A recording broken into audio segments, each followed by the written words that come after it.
복된 주일입니다. 아마 보시면 우리 강단의 색깔, 배너 색깔이 붉은색으로 바뀌어 있는데요. 오늘 오순절 성령 강림 기념 주일이기 때문에 우리 배너 색깔이 바뀌어져 있습니다. 함께 예배 자리에 나오신 여러분 모두를 주님의 이름으로 축복하며 또 환영합니다. 함께 드리는 예배를 통하여 하나님의 크신 사랑과 은혜를 경험하며 하나님께만 온전히 경배 올려드리는 복된 시간 되기를 원합니다. 자리에서 한번 일어나시겠습니다. 함께 예배 드리시는 분들, 옆에 계시는 분들과 함께 인사 나누시며 또 축복하면 좋겠습니다.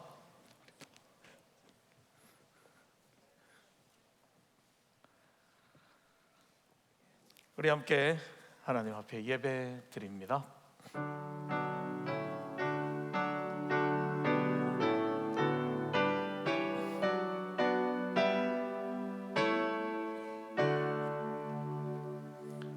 수고하고 무거운 짐진 자들아 다 내게로 오라.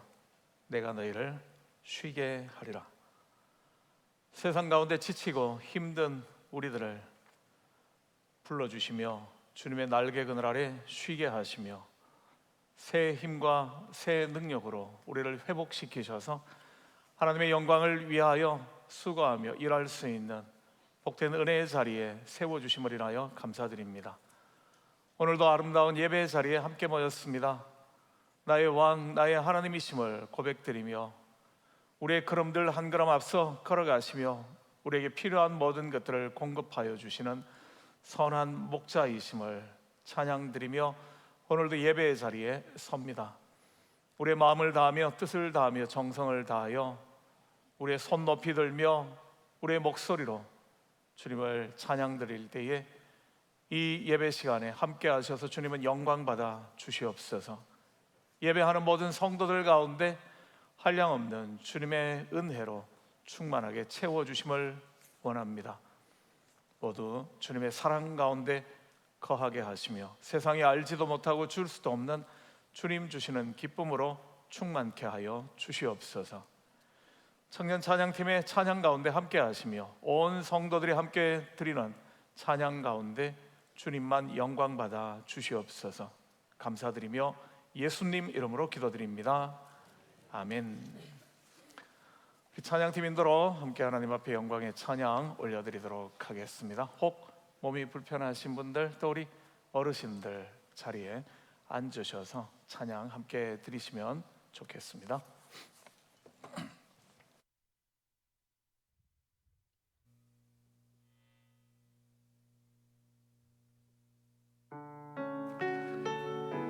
성부, 성자, 성령 하나님, 그 누구도 흉내낼 수 없는 우리 성삼위일체 하나님께 우리가 경배와 찬양 오늘도 올려드리기를 소망합니다.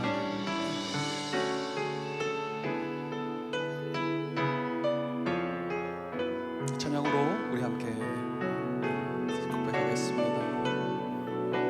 오소서 진리의 성령님, 오소서 진리의 성령님, 이 땅은 들며 임하소서. 성령님께 하는 고백입니다. 거짓과 탐욕 죄악에 무너진 우리 가슴 적게 하소서. 오소서 은혜의 성령님, 오소서 은혜의 성령님, 하늘 가르고 하늘 가르고 임하소서. 거룩한 불꽃 하늘로서 임하사 타오르게 하소서. 주 영광 위에 다시 한번 고백하실까요? 오소서 진리의, 오소서 진리의 성령님, 이 땅을 흔들며 임하여 주옵소서. 이 땅을 들며 임하소서. 거짓과 탐욕 죄악에 무너진 우리를 정케 하여 가슴 주옵소서. 정케 하소서. 오소서 은혜의 성령님 오소서 은혜의 성령님 하늘 가르고 임하소서 아멘. 거룩한 불꽃 하늘로서 임하사 타오르게 하소서 주 영광 위에 하나님 부흥의 불길 타오르게 하소서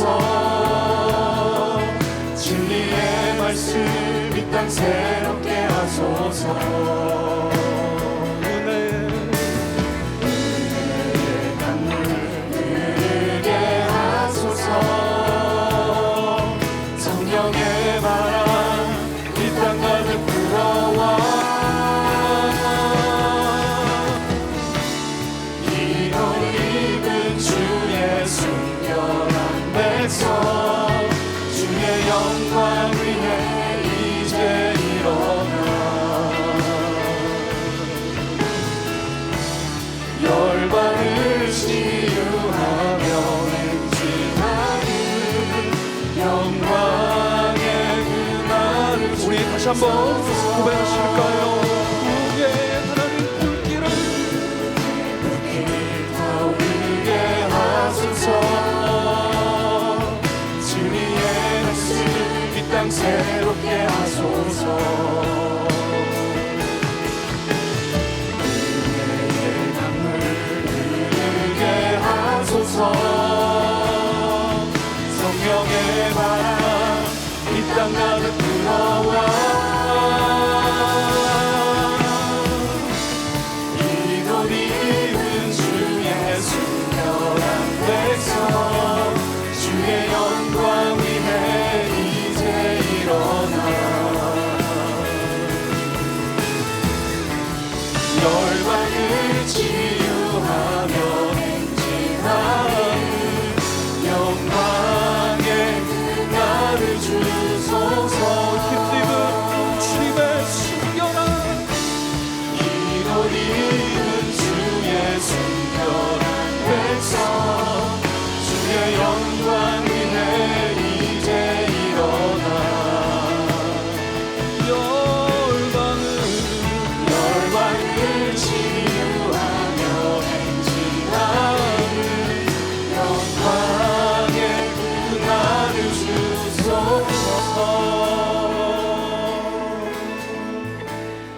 아멘. 우리의 기도입니다. 하나님 주옵소서. 아멘. 이제 함께 계속해서 박수 치시면서 하나님을 높이실까요? 우리 주 예수 그리스도께서 보내신 성령님이 우리와 늘 함께 하시듯이 오늘도 더욱 충만케 하여 주시옵소서. 이렇게 고백하겠습니다. 성령이여 임하소서. 성령이여 임하소서 내 마른 나의 심령 위에 주님의 은혜에 담비 내려 나는 벅적여 주옵소서 주님의 권세 주의 권세 주의 능력 지금 이 시간 임하셔서 악한 권세 모두 깨뜨리고 주님 나라 임하소서 영광을 올리겠습니다. 영광 할렐루야 예수의 그 피가 내게 승리 주네 구원이 되시네 영광 할렐루야 예수의 이름이 능력되네 소망이 되시네. 소망이 되시네 우리 처음부터 다시 한번 고백하겠습니다. 성령이여 임하소서 내 마른 나의 심령 위에 주님의 은혜에 담비 내려 나는 벅적여 주옵소서 하나님 적셔 주옵소서. 주의 권세 주의 능력 지금 이 시간 임하셔서 악한 권세 모두 깨뜨리고 주님 나라 임하소서. 영광을 영광 할렐루야 예수의 그 피가 내게 승리 주네 구원이 되시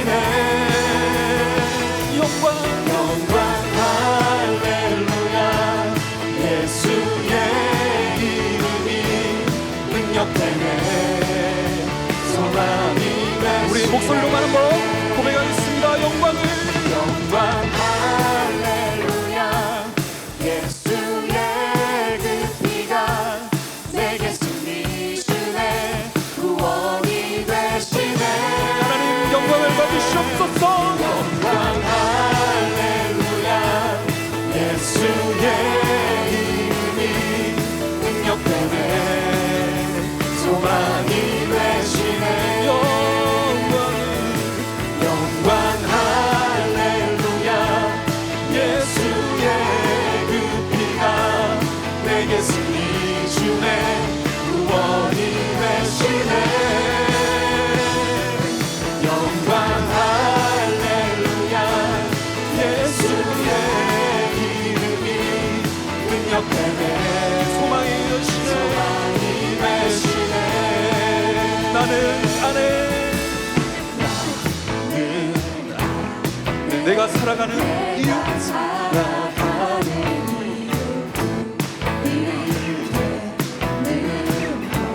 성령의 불로 임하시옵소서. 작은 불이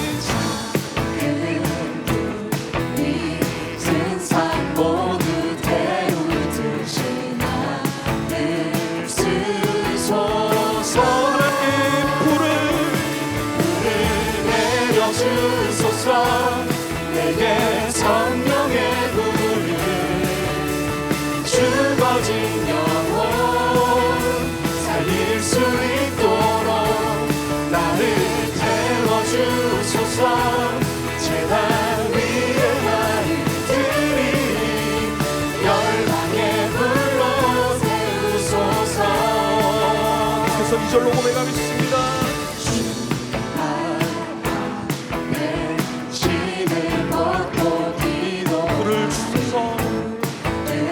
주소서 성령으로 연단을 받은 연단받은 불의 사랑 되게 하소서 하나님 불을 내려주소서 내게 성령의 불을 죽어진 영혼 살릴 수 있도록 나를 태워주소서 제단 위에 나를 드리니 열방의 불로 세우소서 그래서 고백하실까요?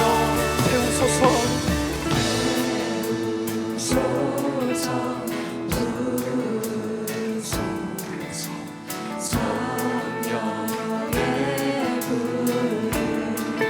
태우소서. 성령님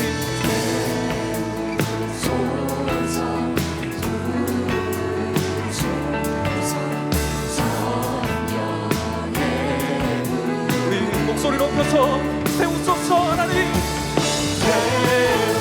소서 부으소서 성령의 불을 나를 태워주소서. 내워주소서 내게 성령의 불을 죽어진 영혼 살릴 수 있도록 나를 태워주소서 제단 위에 나를 드리니 열방의 불로 우리 끝으로 세우소서 다시 한번 고백하겠습니다. 불을 내려주소서.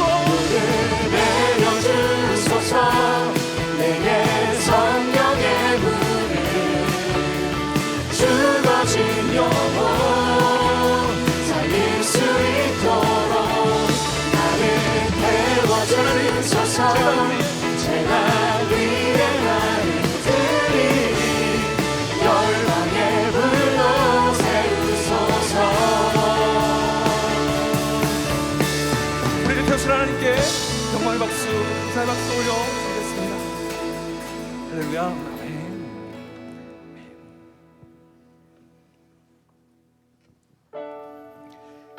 마지막 이 찬양은 단순한 구호가 아닙니다. 성령님께서 만들어내시는 교회의 모습입니다. 우리 교회가 이런 교회가 되기를 소망합니다. 함께 이렇게 고백하실까요? 사랑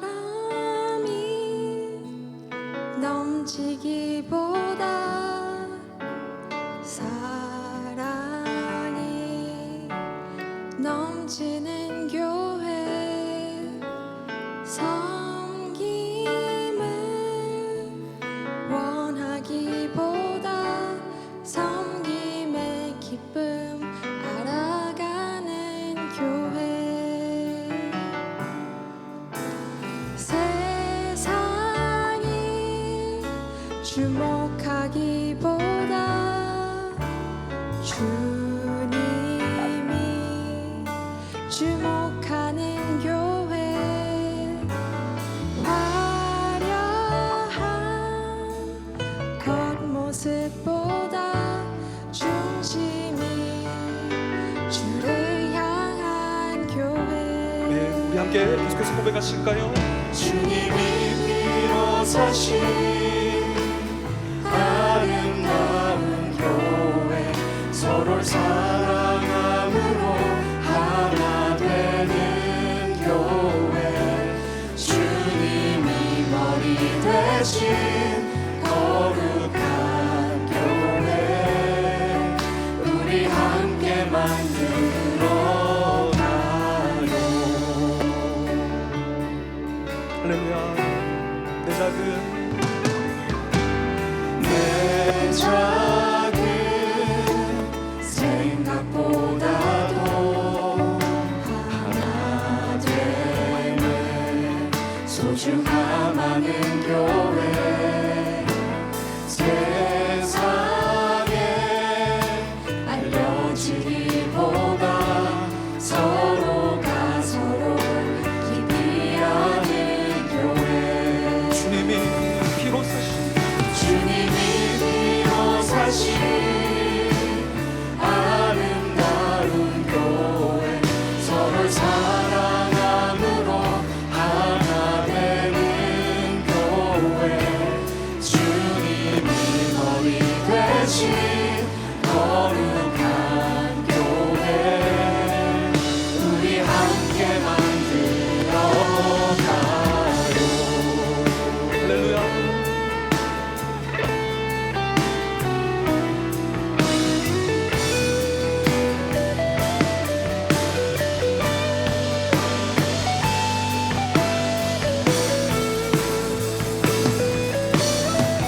계속해서 함께 고백하겠습니다. 주님이 피로 사신 아름다운 교회 서로를 사랑함으로 하나 되는 교회 주님이 머리 되신 거룩한 교회 우리 함께 만들어 가요. 마지막으로 다시 한번 고백하실까요?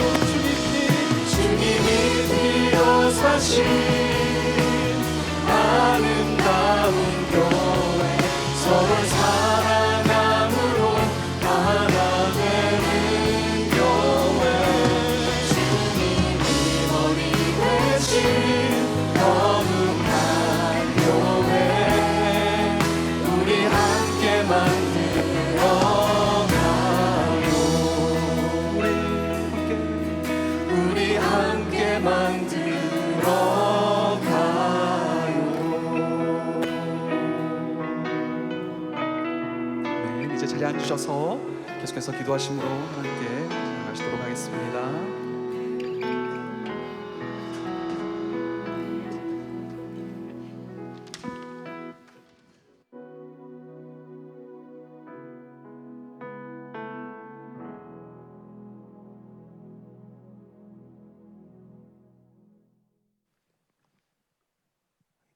거룩하고 자비로우신 하나님, 만물이 생동하는 실록의 계절 5월을 허락하시고 특별히 오늘은 약속하신 보혜사 성령님이 이 땅에 강림하신 성령 강림 주일을 맞아 우리 런던 한인 장로교회 성도들이 한 마음으로 예배하게 하시니 참으로 감사합니다.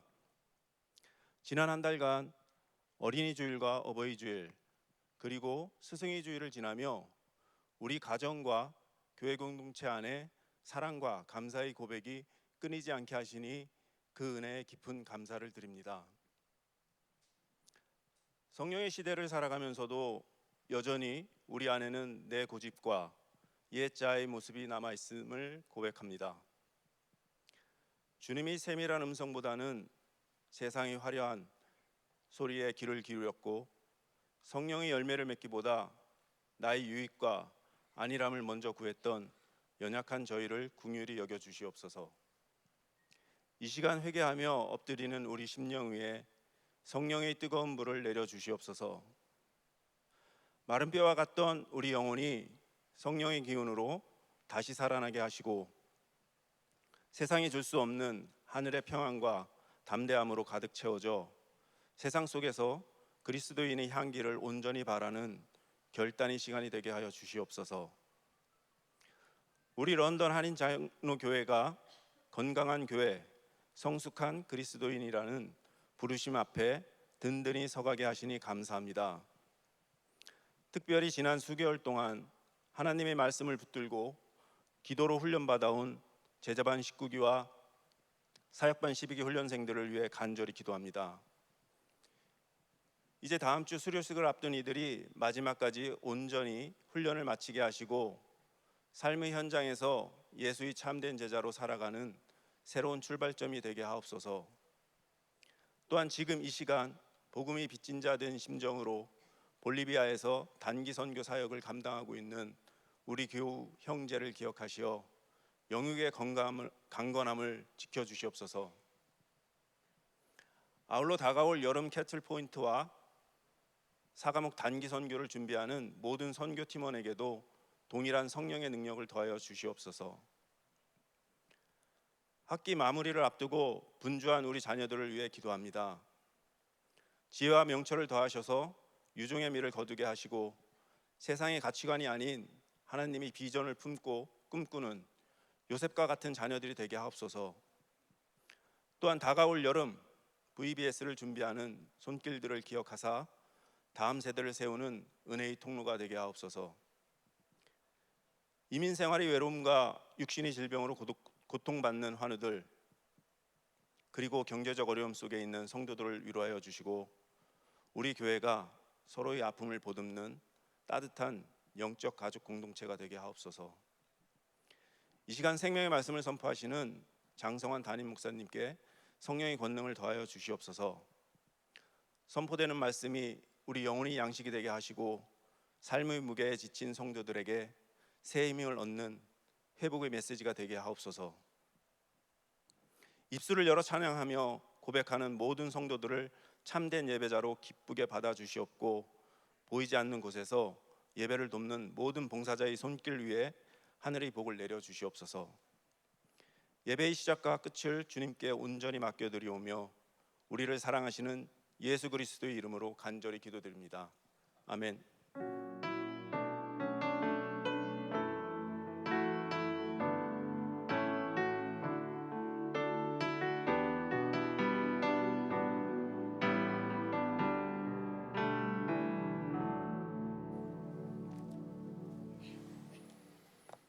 아마 대표 기도하신 분이 누구신가 모르시는 분들도 혹 있으실라나요? 원래 들어서 우리 예배부에서 각 선교회 우리 회장들도 돌아가면서 한 주간씩 기도 대표 기도하도록 그렇게 해서요. 오늘 대표 기도는 이남선교회 회장인 우리 김윤수 집사님이 기도해 주셨습니다. 감사드리고요. 예, 많은 또 회장이 되고 난 다음에 갑자기 짐이 하나씩 더 생긴 것 같아서 어떤 분들은 부담스러워 하기는 하는데요. 또 이렇게 소개가 되고 또 함께 축복하는 시간 되면 좋겠습니다. 감사드리고요. 성령 강림 주일, 오늘 우리들에게 주시는 하나님의 말씀은 신약 성경 사도행전 2장 43절 말씀부터 47절까지 말씀 찾으신 후 우리 한 절씩 교독하시고 마지막 절 함께 봉독하도록 하겠습니다. 사도행전 2장 43절 말씀부터 저와 여러분 한 절씩 교독하고 마지막 절 함께 봉독하도록 하겠습니다. 제가 먼저 43절의 말씀 봉독해 드립니다. 사람마다 두려워하는데 사도들로 말미암아 기사와 표적이 많이 나타나니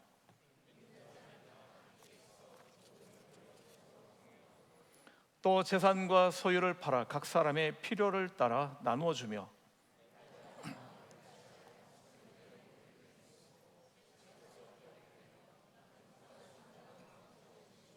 같이 봅니다.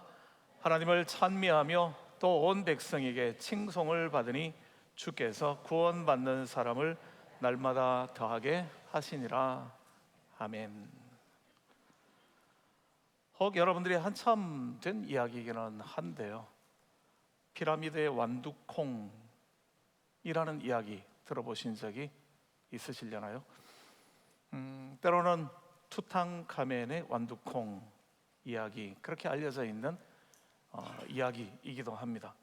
이 이야기의 내용은 1922년 고고학자들에 의해서 이집트에서 가장 화려한 왕의 무덤 가운데, 피라미드 가운데 하나인 투탕카멘의 왕묘를 발굴하던 중에 그 무덤 안에서 완두콩 씨앗, 완두콩 씨 몇 가지를 발견했다고 하죠. 적어도 이제 연대적으로 따진다면 한 3,300년 시간이 경과됐다, 뭐 이렇게 본답니다. 근데 이 발견되어진 완두콩을 가져다가 어떤 사람이 심었더니만, 그리고 물을 주고 잘 가꾸었더니만 그게 씨앗을 내리고 자라나서 콩이 열렸다. 뭐 이래서 이제 피라미드의 완두콩이라고 알려진 그러한 이야기가 되었습니다.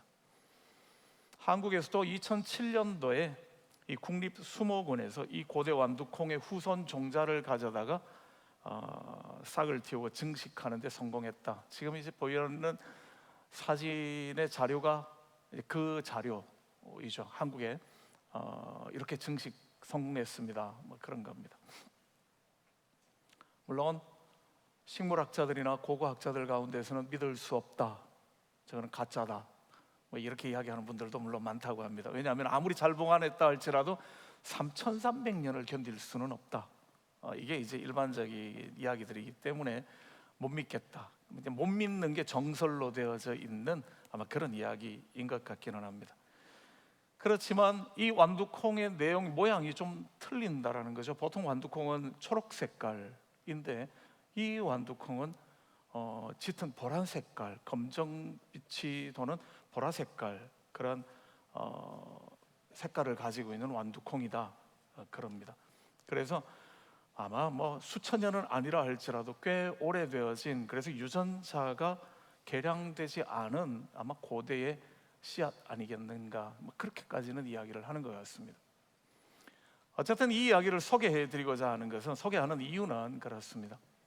오랫동안 피라미드 속에 갇혀 있었던, 얼마의 오랜 시간이 걸렸는지는 모르지만 그 안에 있던 씨앗, 그 씨앗이 생명을 가지고 있을 때는 밖에 나와서 심어 놓으니까 씨앗이 싹을 내린다라는 거죠. 그리고 열매를 맺게 되고 아름다운 보라색의 꽃을 피우더라는 거죠. 이 내용이 이럴 수 있는 이유는 그 안에, 그것이 얼마나 오랜 시간이 지났는지는 모르지만 생명을 가지고 있을 때에 이런 사건이 일어날 수 있다, 이런 의미에서 이제 우리들에게 도전을 주는 그런 이야기라는 거죠. 어떤 이야기든지 간에, 어떤 일이든 간에 그 안에 어떤 생명이 있는 사건이 있다면 그 사건들은 반드시 어떤 반응을 만들어낸다라는 거죠. 긍정적인 반응들을, 또는 영향을 미치는 반응들을요. 오늘 오순절 성령 강림의 사건 앞에서 성령께서 임하셨을 때에 성령이 임하셨다라는 그 증거가 분명하게 보여지는 몇 가지를 지금 설명을 해주고 있는 겁니다. 그걸 한번 살펴보려고 합니다.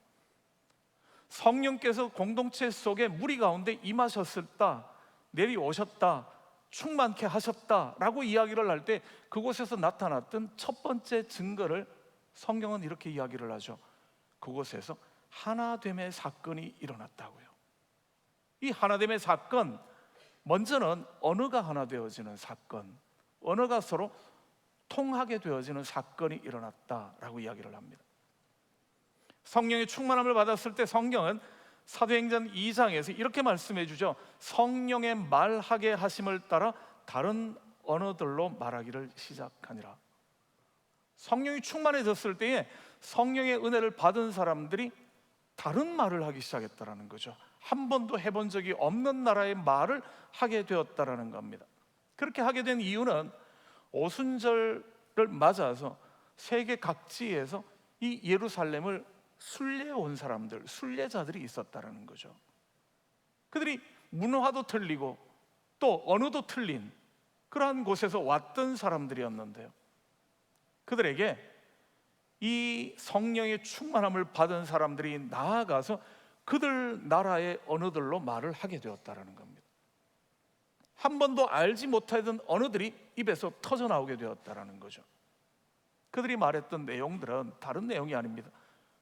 예수라는 분이 계셨는데 그분이 이 땅에 오셔서 갑자기 십자가에 죽임을 당하셨는데 사흘 만에 다시 살아났고, 그가 승천하셨다라는 사실, 그리고 그를 믿으면 구원을 얻게 된다, 죄 사함의 은혜를 얻게 된다 하는 이 진리를 선포하는 거죠. 이걸 방언이라고 이야기했는데요, 방언이라는 것이 오늘날 이야기하는 것처럼 아무도 알아듣지 못하는 말을 막 하는 것이 아닌 사도행전 2장의 오순절 성령 강림의 사건으로 경험되었던 방언이라는 것은 외국어를 말하는 능력을 말하는 거죠. 그리고 그 외국어의 내용 자체가 다른 이야기를 하는 것이 아니라 예수가 그리스도다 하는 사실을, 예수를 믿으면 구원받는다 하는 사실을 알려주는 것이 방언의 내용이었다라는 겁니다. 이런 이야기가 사람들 귀에 들려지게 되었다라는 거죠. 이게 중요한 것은요, 사람들 사이에 말이 통하지 않게 되어져서 서로 의사소통이 안 되고 있던, 그래 같은 공동체 안에 모여 있다고 할지라도 서로가 다른 소리들을 하게 되어지는 곳에서 그들이 알아들을 수 있는 말을 하게 되어지는 사건, 누가 말을 하는데 자기의 말로 이해하고 받아들일 수 있는 말이 이야기되었다라는 거죠. 성경은 우리의 언어들이 달라지게 된 이유를 바벨탑에서 찾고 있죠. 무서운 노아의 홍수를 경험했던 죄악으로 말미암아 이 땅을 다 쓸어버리는 홍수가 이 땅 가운데 있었는데, 그 무서운 심판을 경험하고 난 다음에도 인간들은 또다시 그 죄성들이 살아나게 되어지죠. 하나님 앞에 대적하게 되어지는, 하나님과 같아지고 싶은 그러한 욕심들이 또 나오게 되어집니다. 그 증거로 그들이 만들었던 것이 바벨탑이었거든요. 우리가 하늘까지 닿는 대를 만들자, 그래서 우리 이름을 내자, 그리고 이게 높은 대를 쌓아놓았을 때 이걸 중심으로 해서 우리는 흩어짐을 면하자, 이게 그들의 목적이었거든요. 인간의 업적들을 세우고 인간의 공로를 드러내고 싶어 하는 것이 바벨탑의 이야기였다면, 하나님께서 그들의 모습을 보시고 그들이 바벨탑을 완공하지 못하도록 그들의 언어를 바꾸어 버렸다 그러셨죠. 일하는 사람들이 서로 말이 안 통하게 만들어 버리니까 결국 그들은 바벨탑을 완공하지 못하고 다 흩어져 버리게 됩니다. 언어는 그때 그런 일들을 통해서 언어가 나누어졌다라고 이야기하죠. 그렇게 나누어졌던 언어가 성령께서 임하게 되었을 때에 하나가 되어지는 사건이요. 인간이 죄를 짓게 되어지면, 욕심을 가지게 되어지면 서로가 말하는 것들을 서로 이해하지 못하게 되어지는, 말을 분명히 하는 것 같은데도 서로가 다 다른 소리들을 하고 있게 되어지는, 그게 죄로 말미암은 결과라면, 성령이 임하게 되어지는 곳의 결과는 다 다른 문화권의 사람들인데 함께 말하고 알아듣게 만드는 사건이 일어난다라는 거죠. 그래서 언어가 하나 되어지는 사건이었습니다. 언어만 하나 되어진 것이 아니라 그들의 마음이 하나 되어지고 뜻이 하나 되어지는 사건이었다라고 이야기를 해주죠. 오늘 43절의 말씀에도 사람들이 다 함께 모여서 성령 충만함을 받은 사람들은 함께 모여서 사도들의 발 앞에 엎드려서 그의 가르침을 받게 되어지는,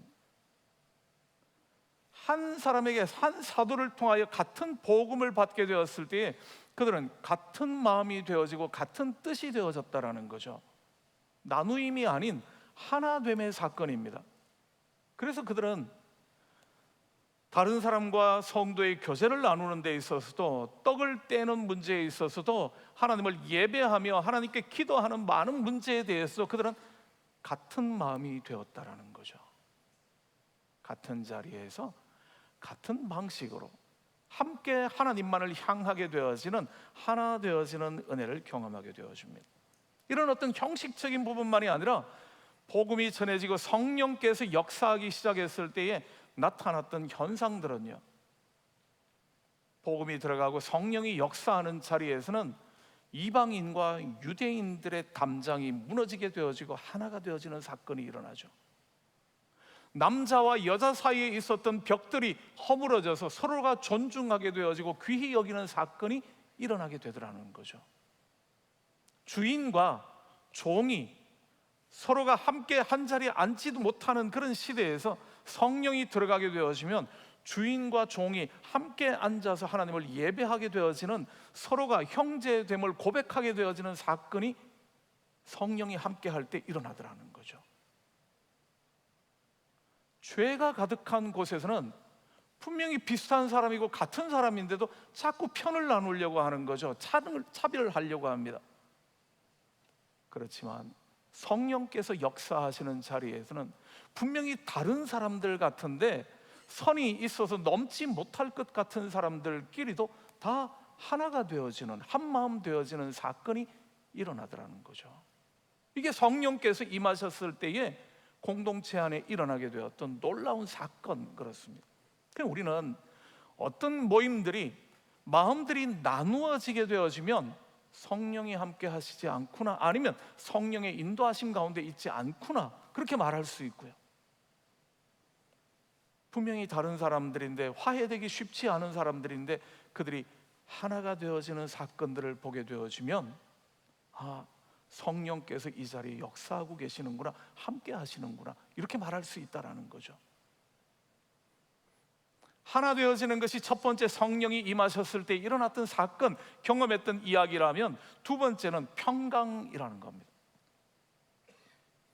오순절 성령 강림의 제자들이 이 자리에 앉아 있을 때까지 지난 50여일의 시간들은 참 혹독한 시간, 아니면 굉장히 폭풍과 같은 시간을 지금 지내왔거든요.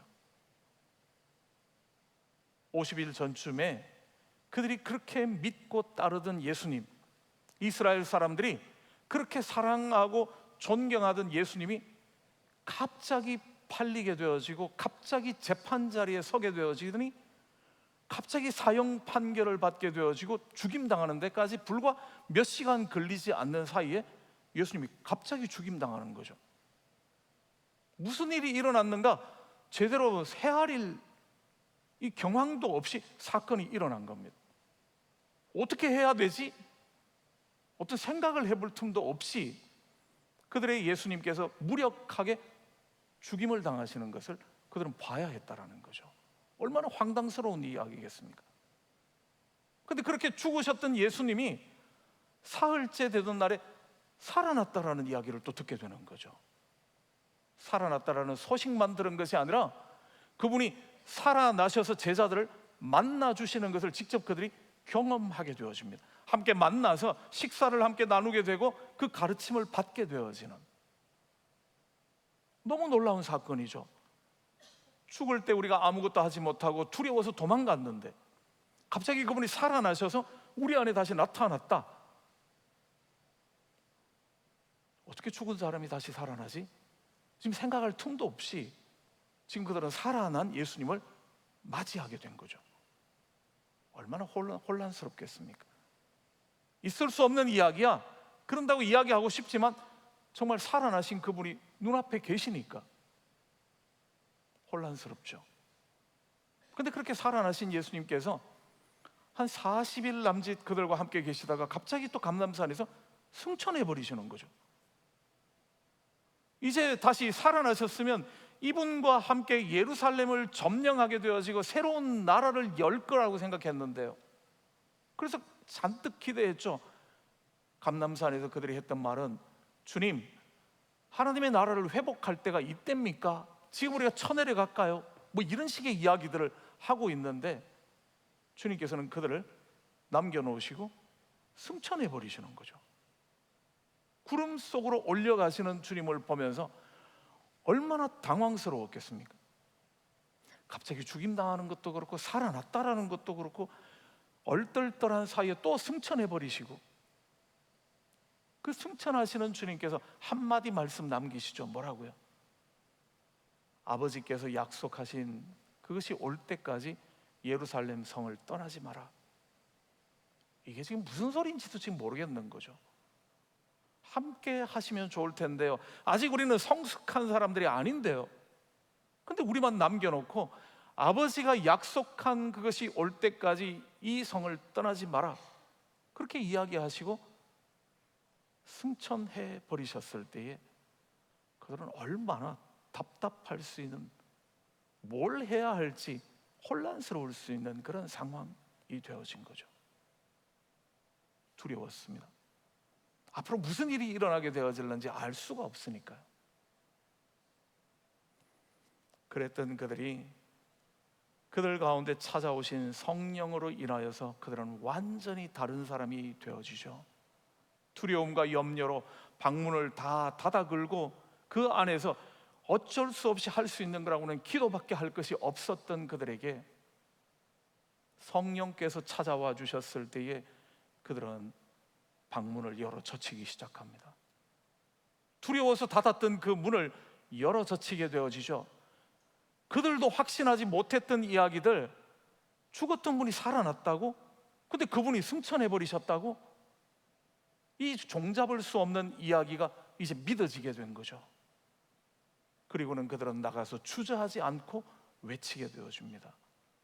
예수님, 그분은 그리스도시다. 예수님, 그분은 나의 구원자시다. 예수님, 그분은 나를 죽음에서 생명으로 옮겼다. 이 이야기를 이제는 담대하게 전하는 거죠. 네가 확신해?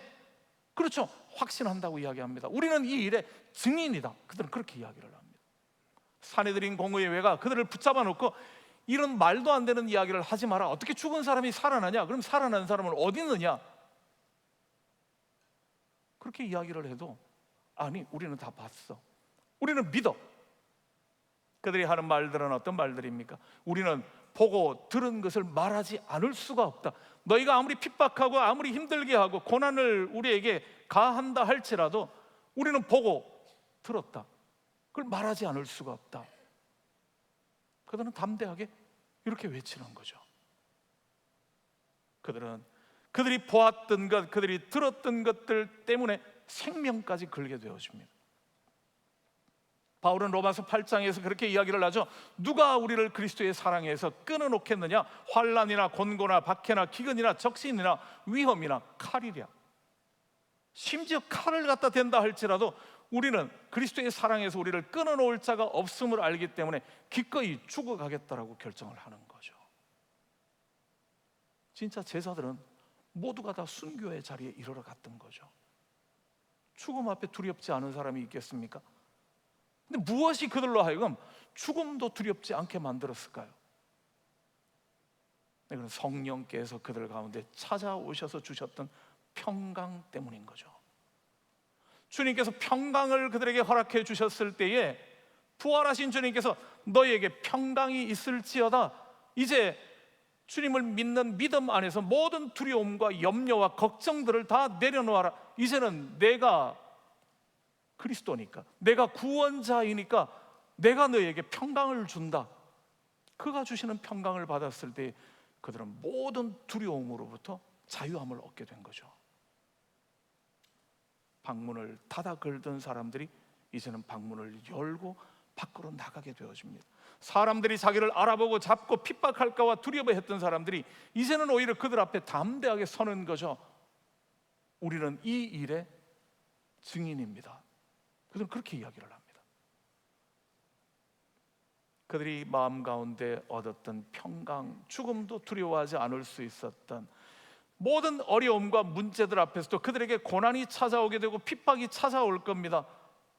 그럼에도 불구하고 그들은 두렵지 않게 되어지는 담대함의 은혜를 얻게 되어지죠. 그게 바로 성령께서 주시는 평안함 때문이었습니다. 그렇게 어느 자리든지 그렇게 말할 수 있죠. 문제 없는 곳이 어디 있겠습니까? 그러나 어떤 문제를 가지고서 마음의 평안함을 잃어버리게 되어진다면 우리는 성령이 함께하고 계심을 경험하고 있는지를 질문할 수밖에 없는 거죠. 하지만 성령의 은혜 안에 있는 사람은 거센 폭풍우가 몰아치는 가운데서도 두렵지 않음을요. 주님의 보호하심 안에 내가 있음을 알기에, 하나님의 생명싸개 속에 내가 쌓여 있음을 알기 때문에, 죽음이 우리를 어떻게 할 수 없다라는 사실을 알기 때문에, 아니 죽어도 우리는 다시 살 것이라는 것을 믿기 때문에 이 죽음에 두려워하거나 낙심하지 않게 되어지더라는 거죠. 그게 성령께서 찾아오셨을 때 나타난 증거, 성령의 역사함 그랬습니다. 성령께서 찾아오셨을 때에 세 번째 그들이 경험했던 것은 부흥의 사건이었습니다. 오늘 본문 말씀도 이야기를 하고 있는 거죠. 성령의 충만함 가운데 그들이 다 하나가 되어지고 하나님을 열심히 예배드리며 증인의 삶을 살아가게 되어지면서 그들 공동체는 날마다 믿는 사람의 숫자가 더 많아지게 되어지는 은혜를 경험하게 되어집니다. 담을 허물어내고 하나 만들어 나가는 그들 때문에 세상은 두려워지기 시작하죠. 아무리 위협해도 그 위협에 굴복하지 아니하는 평강을 누리는 사람들로 인하여서 그들은 충격을 받게 되어지는 거죠. 그래서 그들은 예수 믿는 사람들을 잡아서 핍박하고 고문하고 괴롭혀 보지만 아무 방법으로도 그들을 이길 수가 없음을 알게 되어집니다. 억누르면 억누를수록 오히려 무섭게 번져나가는 그들의 모습을 보면서 그들은 이 그리스도인들은 마치 전염병 같다라고 표현할 정도로요. 아니 어떻게 이렇게 무섭게 퍼져나가는지, 이 복음을 믿는 사람들을 이렇게 핍박하는데도 불구하고 왜 이렇게 이 복음은 점점 전해져만 가는지 그들은 놀랐다는 거죠. 히브리서 기자는 그렇게 이야기하죠. 우리는 세상이 감당할 수 없는 사람들이라. 세상이 어떤 방법으로도 복음의 진리를 가지고 있는 성령의 은혜 안에 있는 사람들을 올가맬 수 없다라는 거죠. 묶여지지 아니하는 사람들 그랬습니다. 오히려 예수 믿는다라는 것은 참으로 힘들 수 있는 거죠. 미움받고 핍박받는 일인데요. 아니 그는 차치하고라도 예수 그리스도께서 주신 복음이 나를 믿는 자는 자기를 부인해야 한다, 그리고 자기 십자가를 지고 나를 따라야 한다, 그런 길인데요. 예수를 믿는다라는 것은 좁고 협착한 길을 걸어가야 하는, 넓고 쉽고 편안하게 가는 길이 아닌 힘겹게 걸어가야 하는 길이라고 이야기하시는데요. 근데 그 길을 걷겠다고 사람들이 날마다 모여온다고요. 인간적인 마음으로는 편안한 곳을 찾아가는 것이 인지상정인데요. 어디가 더 쉬운 길인가? 그 쉬운 길을 찾아가는 것이 인간의 본능적인 선택인데요.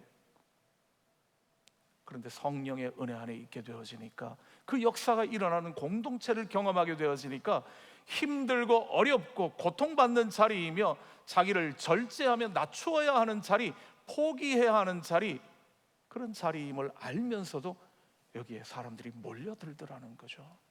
그래서 그 공동체가 점점 성장되어져 가더라 하는 겁니다. 성령이 임하시는 곳의 특징이 그렇다라는 거죠. 오순절 성령 강림의 사건이 일어났을 때 바로 이런 일들이 일어났습니다. 함께 할 수 없는 사람들이 하나 되어지는 사건들이요, 낙심될 수 있을 만한 일들인데도 전혀 낙심하지 않고 오히려 평안함을 누리는 사람들이요, 그들로 말미암아 공동체가 더욱 성장하고 부흥해져 가는 역사가요, 이 사건 속에 교회가 만들어진 거죠. 교회는 여기에서 시작되었습니다. 우리가 알고 있는 것처럼 성령 강림 주일은 교회의 생일 같은 날인 거죠. 성령이 역사하시고 찾아오심으로 비로소 교회가 시작되었기 때문에요. 그렇다면 우리는 이렇게 말할 수 있을 겁니다.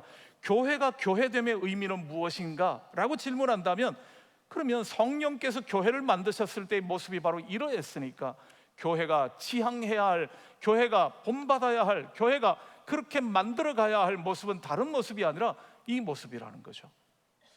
하나를 만들어 나가는 것, 참된 평강을 누리는 것, 그럴 때 찾아와지는 부흥의 역사를 경험하는 것이 바로 그렇습니다. 왜 이런 일들이 일어나는가 하면 요한복음에서 예수님께서 이렇게 말씀해 주시죠. 보혜사 곧 아버지께서 내 이름으로 보내실 성령, 그가 오시면 그가 너희에게 모든 것을 가르쳐 줄 거다. 그리고 내가 너희에게 가르쳤던 모든 것들을 다 생각나게 해 주실 거다. 그렇죠? 성령이 오셔서 하셨던 일은 바로 그렇습니다. 성령이 강하게 그 자리에 역사하셨습니다 라는 말의 의미는 바로 그런 의미가 되어지는 거죠. 성령께서 우리 안에 찾아오셨을 때 예수님이 가르치셨던 말씀이 바로 이런 의미구나 깨닫게 되어지더라는 거죠. 이제까지는 이게 무슨 말씀입니까? 이해하지 못해서 물어야만 했던 말씀이 성령께서 우리 안에 찾아오시니까 그 말씀이 이해가 되어지더라는 거죠. 십자가의 사건이 이해가 되어지는 겁니다. 그게 실패가 아니라 그게 승리였다라는 사실이 알려지게 되어지는 거죠. 부활의 의미를 알게 되어졌습니다. 이 땅의 죽음의 권세는 아무런 힘이 없고 능력이 없는 거구나, 죽음의 권세를 깨뜨리시는 분이 계시는구나 알게 되었다라는 거죠. 그분이 부활하셨다면 우리도 부활할 거니까 우리는 죽음을 두려워할 이유가 없어져 버렸네 알게 되어진 겁니다. 그래서 사망의 권세를 무서워하지 않게 되어져 버린 거죠. 성령이 찾아오셔서 주님이 해주셨던 모든 말씀들을 깨닫게 하고 이해하게 해주시니까, 알게 되어지니까 그 다음 그들은 담대해지게 되어지는 거죠. 기꺼이 하나됨을 만들어 나갈 수 있게 되어진 겁니다. 새벽기도회 때 고린도전서의 말씀을 함께 나누고 있는데요, 고린도 교회를 향하여 사도 바울은 그렇게 이야기를 하죠. 고린도에 있는 하나님의 교회, 고린도에 있는 하나님의 교회에게 편지 쓴다 그럽니다.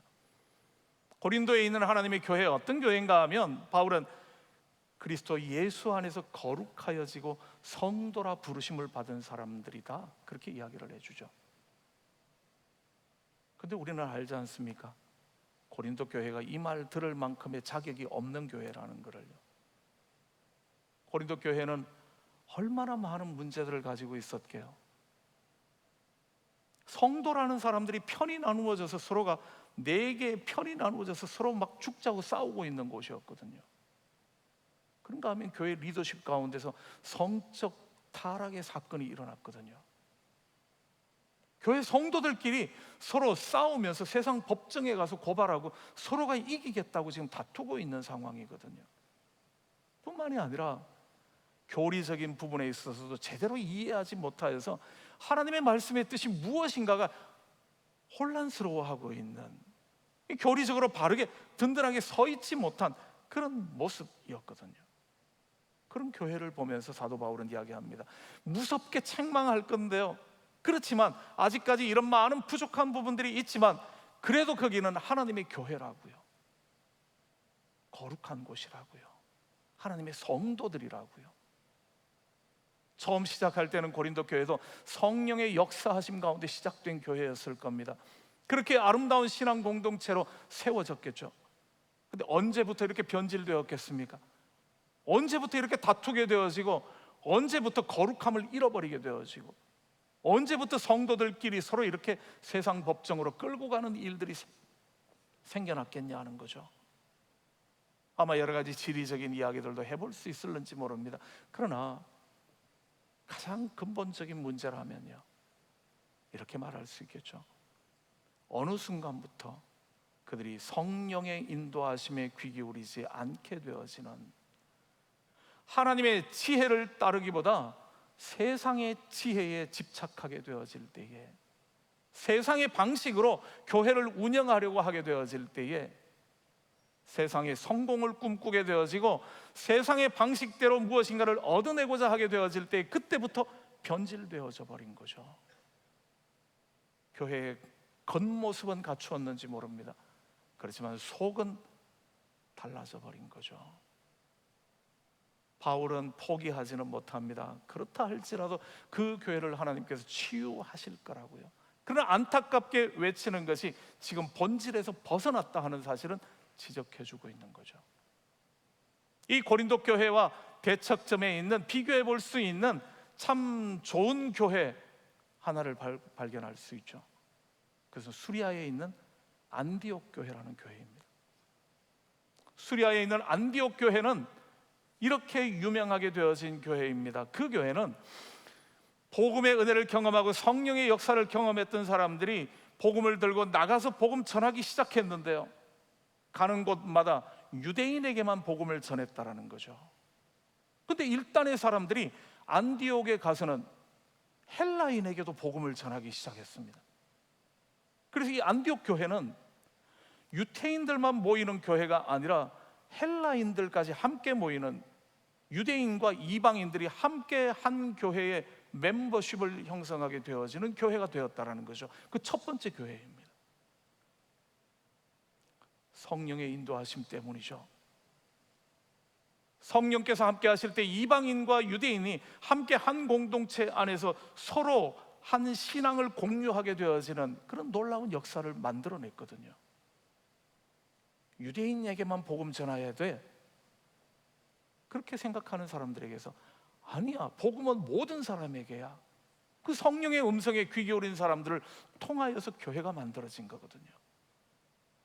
이 교회는 헬라인과 이 유대인들이 함께 있는 공동체일 뿐만 아니라 그 교회는 유명한 교사들이 있었습니다. 그 가운데 바나바와 바울이라는 사람은 탁월한 교회 리더였던 거죠. 근데 어느 날 성령께서 이야기하십니다. 너희 중에, 일꾼 중에 바나바와 바울 두 사람을 특별히 선별해서 세워라. 그렇게 세워서 안수했더니만 하나님께서 하시는 말씀은요, 이제 그들을 세계 선교를 위해서 파송해라. 좀 당황스러운 이야기죠. 우리 교회만 하더라도 그럴 거 아닙니까? 정말 교회에 기둥같이 쓰임받는 일꾼들이 있으면 우리 마음으로는 당신은 우리 교회 오래오래 남아서 우리 교회를 튼튼하게 해주십시오, 우리 교회 꼭 필요합니다, 절대로 어디 가면 안 됩니다, 이러고 싶잖아요. 그 교회의 대표적인 리더였던 바나바와 바울 두 사람인데요, 이 사람들을 뽑아서 선교사로 보내래요. 그러면 우리는요, 우리 교회는 어떡하고요? 그런 마음이 들잖아요. 근데 안디옥 교회는 순종하죠. 그들이 교회를 위하여 꼭 필요한 최고의 리더라 할지라도 성령께서 그들을 세우셔서 이방인 선교를 위하여 보내겠다라고 말씀하시면 그러면 순종하겠습니다. 우리 교회는 이 사람 없이 얼마나 힘든 시간이 있을지 모르겠지만 그래도 성령께서 하시는 일이니까 우리가 순종하겠습니다. 그 순종함으로 이들은 교회가 이방 선교를 시작하게 되어지는, 본격적으로 시작하는 교회가 되어지는 거죠. 이 교회를 통하여 바울과 바나바가 1차 선교행을 떠나고요, 돌아와서 보고하고, 또 2차 선교행을 떠나고요, 또 돌아와서 보고하고, 3차 선교행까지 떠나면서 복음을 땅끝까지 전하는 일에 귀하게 쓰임받는 교회가 되어지죠. 그래서 이 교회가 나중에 가서는요, 초대교회 때는 예루살렘 교회가 교회의 중심이었던 어머니 교회였다면 점점 교회의 중심축이 안디옥 교회로 옮겨가게 되어지는 거죠. 안디옥 교회가 대표 교회가 되어집니다. 예루살렘 교회는 성령의 인도하심 가운데 거하지를 못하고 점점 줄어들어가고 있었다면 안디옥 교회는 성령의 인도하심 가운데서 점점 확장되어서 가는 교회가 되어졌다라는 거죠. 뿐만 아니라 안디옥 교회에서 발견할 수 있는 중요한 것 하나는요, 이들은 얼마나 그리스도 중심으로 살았는지, 그들은 말하는 것, 행동하는 것들이 그의 주변에 있는 사람들에게 비춰질 때, 아니 저 공동체 사람은 뭐 하는 사람들이길래 저렇게 그리스도 오직 그리스도만 중심으로 살아가고 있는가 궁금했다라는 거죠. 처음에는 그들을 부르는 이 칭호가 어쩌면 조롱 섞인 칭호였는지 모릅니다. 그러나 오늘 우리들에게는 자랑스러운 칭호가 되어지죠. 안디옥 교회에서 처음으로 예수 믿는 사람들을 그리스도인이라 불렀다고요. 그리스도에 미친 사람들 같은, 그리스도 밖에 모르는 사람들, 그리스도 중심으로 살아가는 사람들, 저 사람은 온통 저 모임체는 온통 어떻게 그리스도만을 위하여 사는 사람들인가? 그래서 이름을 그리스도인이라고 칭함을 받게 되어진 첫 번째 공동체가 되어지는 겁니다. 성령의 역사에 민감한 교회였다라는 거죠. 우리 교회가 어떨 건가? 내게 무슨 유익이 있다 없냐? 그런 거 따지는 것이 아니라 주님께서 오늘 우리들에게 뭐라고 말씀하시는가? 이방인도 같이 멤버가 되어야 된다고 말씀하시는가? 그렇다면 이방인도 들어와라. 최고의 리더지만 내보내야 한다고 이야기하시나? 그러면 내보내기로 결정을 하게 되어지는 그리스도 중심으로 살아가는 그런 신앙 공동체였을 때에 성령의 인도하심에 늘 귀 기울였을 때 그 교회가 참된 교회가 되어져 가더라고요. 성령 강림 주일을 맞이하며 오늘 우리 교회들의 모습들을 돌아보면요, 어떻습니까? 성령이 임하셨을 때 나타나는 증거들이 우리에게는 얼마만큼 있는지요? 말이 하나가 되고 있습니까? 누가 무슨 말 했는데 조금 실수하고 조금은 다른 말을 했다 할지라도 그분은 그런 말 한 게 아닐 거야, 그런 뜻이 아닐 거야, 이해해주고 품어줌으로 말미암아 하나를 만들어 나가나요? 아니면 분명히 똑바른 말을 했는데도 나가서 딴소리들을 하면서 자꾸 다 갈라놓나요? 성령의 역사 안에 있다면 말이 하나가 되어지는 거죠. 말에 오해하거나 말 가지고서 상처받거나 하지 않도록 우리는 성령의 인도하심 가운데 있게 되어지는 그러한 공동체이니까 그가 한 말의 의미가 성령 안에서 해석이 되어지는 거죠. 아마 말에 실수했을지는 몰라도 그런 의미로 말한 게 아닐 거야, 이런 말일 거야. 서로 이해해주고 받아주면서 서로가 담이 될 것 같은데 하나가 되어지는가 하는 겁니다. 성령이 함께 하시면, 성령의 음성에 귀 기울이면 그런 역사가 일어날 거라는 거죠. 인간적으로 봤을 때에 안 어울릴 것 같은 사람들입니다. 그런데 이들이 전체적으로 봤을 때 서로가 서로를 양보하고 서로가 이해하고 품어줌으로써 하나 되는 공동체를 만들어냅니까? 그러면 성령의 인도하심 가운데 있는 게 분명한 거죠. 아니, 똑같은 사람들인데, 봤을 때는 별 차이 없는 사람들인데 왜 자꾸 찢어지고 나누어지는지, 왜 서로 이간질을 시키고 서로 편을 나누는지, 몇 명 되지도 않는 그러한 모임 안에서도 왜 이렇게 많은 그룹들이 나누어지는지, 그렇다면 우리는 이야기해 볼 수 있죠. 정말 성령의 음성에 귀 기울이는 곳인가? 성령이 역사하고 계시는 곳인가? 성령은 담을 허물어내는 분이라고요. 성령은 잘 안 들리는 말들을 함께 알아듣게 만들어 주셔서 하나 되게 만드시는 분이라고요. 성령이 역사하시는 자리에는 평강이 있다고요. 문제가 없어서 평안한 게 아니라 문제들이 많이 있는 것 같고 이런 문제 저런 문제들이 산적해 있다 할지라도 그 문제들 속에서 역사하실 하나님을 바라보게 되어질 때에 하나님께서 이 모든 일들의 주인이신데요, 합력하여 선을 만들어 나가실 텐데요, 때로 사망의 음침한 골짜기를 지나가는 것 같은 그런 두려움들이 있다 할지라도 여호와 하나님 우리의 선한 목자이시니까 괜히 이 길을 허락하시는 것이 아니라 이 길을 통하여 푸른 초장으로 쉴 만한 물가로 우리를 데려가시기 위한 하나님의 계획이겠거니 믿게 되어질 때에 평강을 누리는 거죠. 왜 나를 이렇게 힘들게 만드십니까가 아니라 하나님 이 일을 통하여 우리들에게 얼마나 아름다운 일을 허락하실 겁니까? 어떻게 다듬어 내실 겁니까를 보게 되어지는 거죠. 그럴 때 두려움과 염려가 아니라, 낙심이 아니라, 문제 속에서 불안해하고 걱정하는 것이 아니라 하나님을 신뢰함으로 평안을 얻는 거죠. 그리고 담대해지는 겁니다. 성령의 역사 안에 있다면 부흥의 역사가 일어나야죠. 부흥은 인간이 만들어낼 수 있는 것은 아닐는지 모릅니다. 때로는 인간의 욕심과 방법 가지고 만들어내는 부흥들도 보여지기는 합니다. 그렇지만 그 부흥은 생명력이 없는 거죠. 오래가지 못하는 겁니다. 하나님이 만들어내시는 부흥의 역사는요, 성령의 음성에 민감하여 하나됨을 만들어 나가고 평안 가운데 거하는 공동체라면 그 공동체는 원해서가 아니라 노력해서가 아니라 저절로 부흥되어져 가는, 왜 사람들이 이렇게 모여오는지 모르겠지만 그러나 모여드는 공동체가 되어지는 거죠. 왜요? 생명이 안에 있기 때문에요. 성령의 역사하심에 귀 기울일 때 성령의 역사가 있기 때문에 그렇다라는 거죠. 오늘 우리 시대는 교회가 어쩌면 큰 위기를 보내고 있는 시대죠. 들려오는 소식들이 너무 참담한 이야기들이 참 많이 들려지기 때문에요. 교회를 바라보는 세상의 시선들도 결코 달갑지 않죠.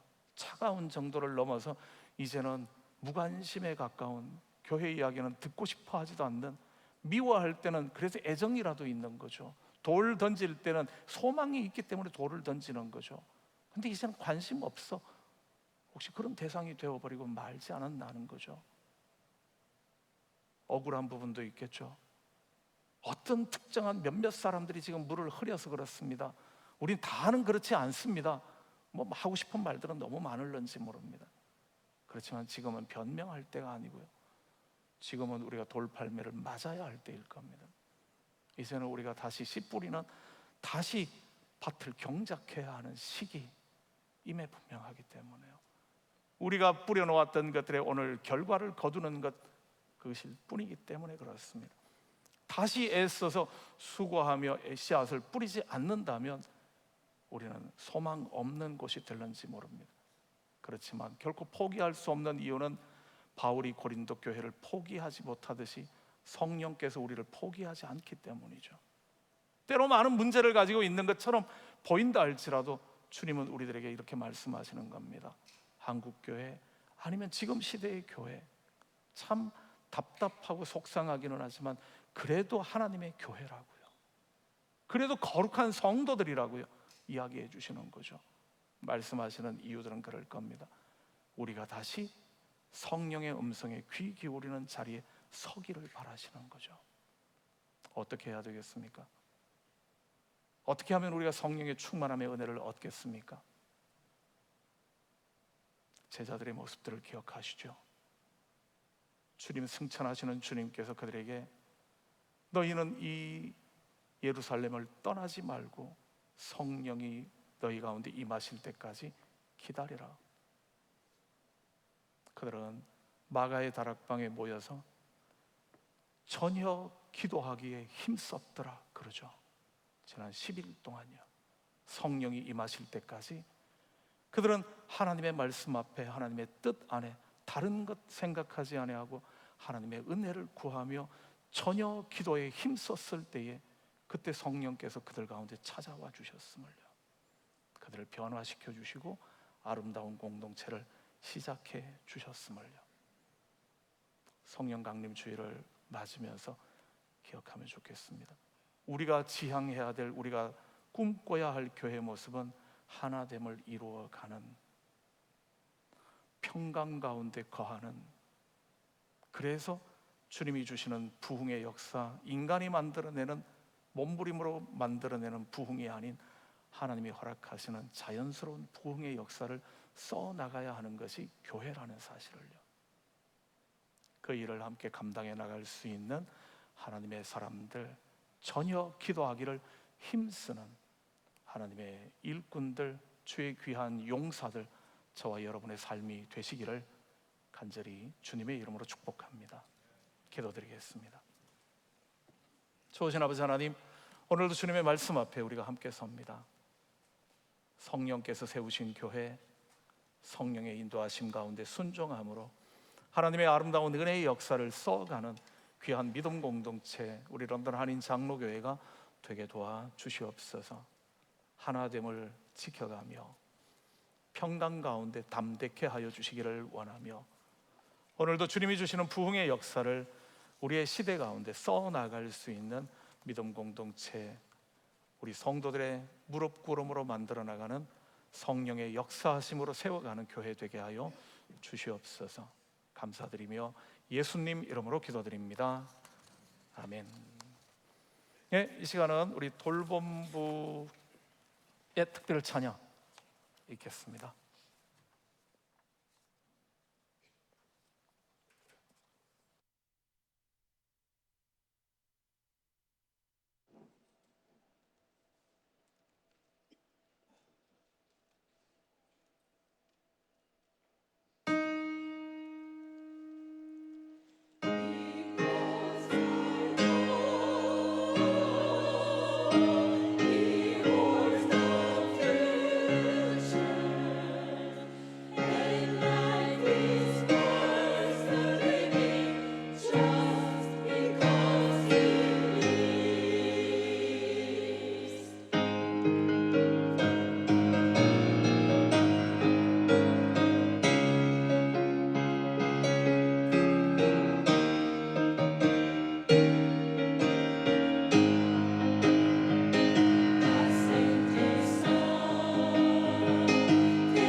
저는 이럴 때에 제가 이민교회를 섬기고 있구나 하는 것을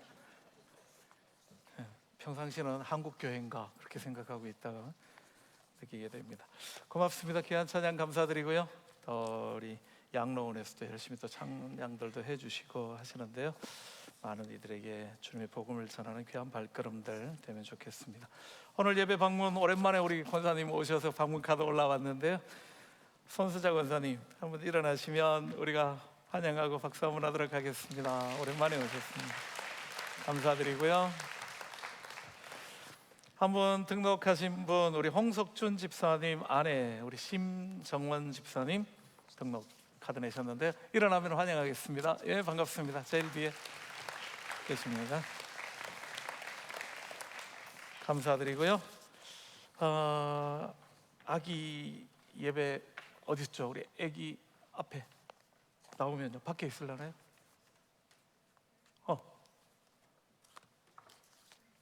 우리 임지훈 집사님, 김서희 집사님 가정의 서은이 앞으로 나오는 동안에 제가 나머지 광고 좀 하도록 하겠습니다.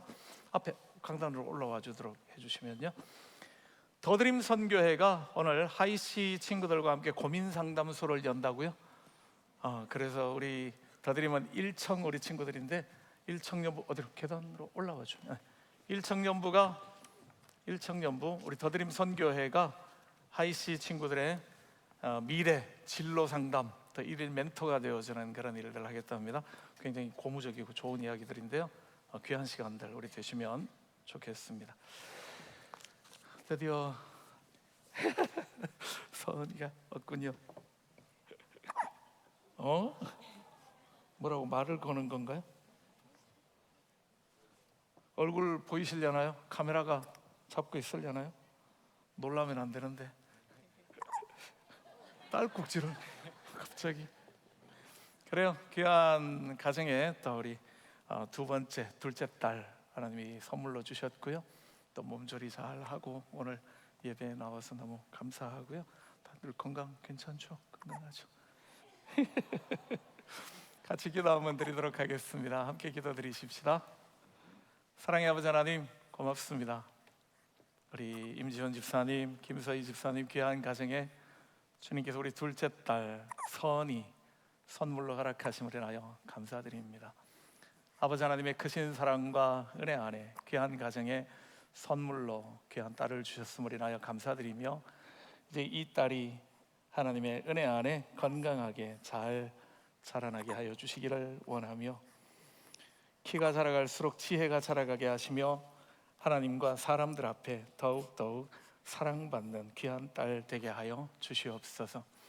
아버지 하나님께서 늘 건강으로 지켜주시기를 원하며 어디 가든 많은 사람들에게 귀히 여김받는 귀한 딸 복의 근원 되어져 가는 은혜의 딸 되게 도와 주시오며 우리 임지훈 집사님, 김서희 집사님 가정의 큰 기쁨과 감사가 되게 하여 주시옵소서. 우리들에게 선물로 허락하셨음을 인하여 감사드립니다. 믿음의 본을 보이며 이제 이 아이를 잘 키워나가게 하시며 하나님의 나라의 기둥같이 쓰임받는 귀한 딸로 우리가 함께 세워가는 복이 있게 하여 주시옵소서. 주님께서 이 딸을 통하여 큰 영광 받으시며 이 가정 가운데 큰 기쁨 되게 하여 주시옵소서. 아이의 삶을 오직 주님께만 맡겨드리며 예수님 이름으로 기도드립니다. 아멘. 거의 막 울까봐 지금 제가 마음이 조마조마해서 아빠한테 그래. 인사 한번 드릴 때 크게 한번 박수 한번 해주십시오. 선물 교회에서 주는 애기한테 주는 애기 선물. 그래.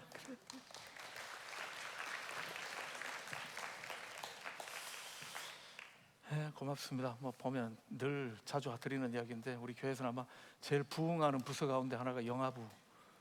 그렇죠. 어떤 때는 여러분들이 통계 막 보시다 보면 영아부가 20몇 명씩 막 모여 있을 때가 많아서요. 조만간에 유년부를 추월할 것 같은 수고하는 많은 분들 위해서 기도해 주시고요. 우리 안에 자라나는 많은 자녀들 여러분들이 축복해 주십시오. 마중물 기도 모임이 이번 내일 오후 7시에 드림센터에서 있다고 합니다. 함께 기도하실 분들 참여하시면 좋겠고요. 이번 토요일 날 패밀리 무비데이가 있습니다. 영화 함께 보는 시간인데요. 아마 제가 알기로는 무슨 막 음식도 밥도 준비하고 뭐 그런 것 같아요. 그래서 여러분들이 그 준비하는 과정을 위해서 이 옆에 QR 코드 스캔하셔서 참석 여부를 몇 시에 참석할 건지를 알려주시면 준비하는데 도움이 되겠다고 합니다. 여러분들이 함께 하셔서 준비된 음식들도 함께 나누고 또 영화도 보고 함께 교제하는 그런 좋은 시간 되시면 좋겠습니다. 나머지 광고들 구역 모임 또 VBS 안내, 자원봉사 안내, 또 돌봄부 도네이션 광고 여러 가지 여러분들 함께 기억해 주시면 좋겠고요. 홍영희 집사님 성경 통독하셨고요. 또 한귀 집사님 다음 주일까지 볼리비아 단기 선교 중입니다. 여러분들이 잘 무사히 건강히 돌아올 때까지 함께 기도해 주시고 동력해 주시면 고맙겠습니다. 다른 광고 주보 참고해 주시기를 바라고요. 다 함께 일어나셔서 마지막 결단의 찬양 함께 찬양 드리도록 하겠습니다.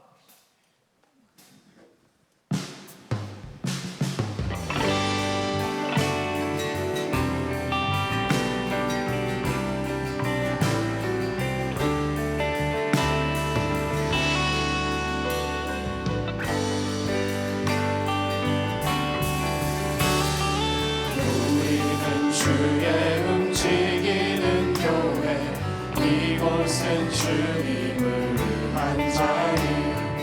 내가 기도하는 모든 땅 위에서 하나님 예배받은 그날을 고대하네. 나의 노래로 주님의 성전을 지으리. 높임을 받으소서. 이스라엘 찬송 중 거하신 주님은 거룩하십니다. 두 손 들어 주님의 보좌를 만들고 온 나의 경배하리. 구름 날개 사이에 임하신 것처럼 내 위에 임하소서. 하나님 우리가 이곳에 섰으니 이 땅을 치유하소서.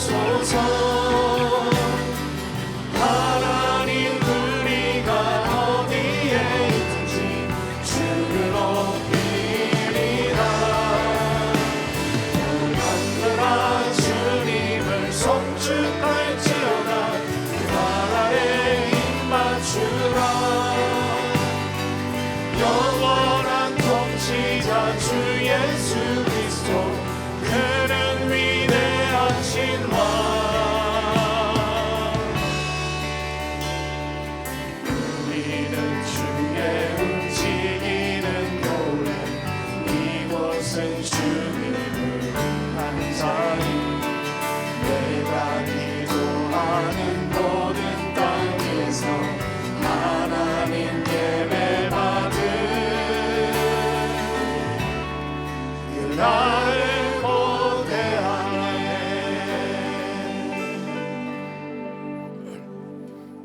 한 가지 광고가 더 있습니다. 오늘은 예배 마치고 난 다음 자리를 150개 남겨달라는 그런 부탁이 있었습니다. 아마 이제 자리 보면 앞에부터 시작해서 한 8째 줄까지 남겨주시면 양쪽 두 분단만 8째 줄까지는 의자를 그대로 남겨주시고요. 다른 곳의 의자들은 치워주시면 좋겠습니다. 갑자기 의자 잘 잡았다고 좋아하시는 분들이 계시는데요. 오늘 그렇게 도와주시면 좋겠습니다. 기도드립니다. 좋으신 아버지 하나님 고맙습니다. 우리에게 아버지 하나님의 한없는 사랑의 은혜 가운데 살게 하시며 늘 주님의 은혜를 사모하며 살아갈 수 있는 복된 자리, 주께 늘 가까이 하는 믿음의 삶을 살게 하심을 인하여 감사드립니다. 오늘도 여호와 하나님만이 나의 선한 목자이심을 잊지 않게 하여 주시오며 그 거룩함의 자리에 이르러가는 은혜 있게 하여 주시옵고, 우리의 아름다운 신앙 공동체, 성령의 인도하심 가운데 거하는 믿음 공동체를 허락하심을 인하여 감사드립니다. 하나 되어지는 은혜가 주님 말씀 안에 어떠한 세상의 세파 속에서도 평강을 누리는 은혜가 그로 말미암아 믿는 사람들의 숫자가 더욱 많아지는 그런 은혜를 경험하는 귀한 신앙 공동체 되게 하여 주시옵소서. 오늘도 아버지 하나님 앞에 예배드리러 나오며 우리들에게 주신 것들 가운데 거룩하게 구별하여 예물로 올려드립니다. 하나님의 나의 주인이심을 고백하며 드려지는 예물 귀히 여겨주시며 예물이 쓰여지는 것 가운데 함께하여 주셔서 하나님의 나라가 든든히 세워지게 하시며 모든 고난 가운데 있는 이들이 위로함을 받으며 새 힘을 얻는 데에 쓰임받는 예물들이 다 되게 하여 주시옵소서. 예물을 드리는 이들에게 약속하신 하늘의 신령한 은혜로 부족함이 없게 채워주시기를 원하며 늘 함께 하시며 인도하셔서 영광받아 주시옵소서. 먼 길 출타 중인 성도들 가고 오는 발걸음들 은혜와 평강으로 인도하여 주심을 원하며 또 육신의 질병으로 인하여 이 자리를 사모하지만 함께 하지 못하는 성도들 가운데 함께 하셔서 주의 능력으로 치유하시며 회복시키셔서 함께 예배드릴 수 있는 날을 속히 허락하여 주시옵소서. 마음의 상처 가운데 있는 이들 주님께서 위로하시며 힘주시기를 원하며 주님을 믿는 믿음 안에 넉넉히 회복되어지는 은총 허락하여 주시옵소서. 길이요 진리요 생명 되시는 우리 구주 예수 그리스도의 무한하신 은혜와 아버지 하나님의 그 크신 사랑하심과 성령님의 교통하시며 늘 함께 하시는 귀한 은혜가 오늘도 성령의 인도하심 가운데 거하며 성령의 역사하심 속에 순종함으로 아름다운 믿음 공동체를 세워가며 성숙한 하나님의 사람으로 살기로 다짐하며 머리 숙인 주의 성도들 위해 이들의 가정과 생업 가운데 이제로부터 영원토록 함께 하시기를 간절히 축원하옵나이다. 아멘.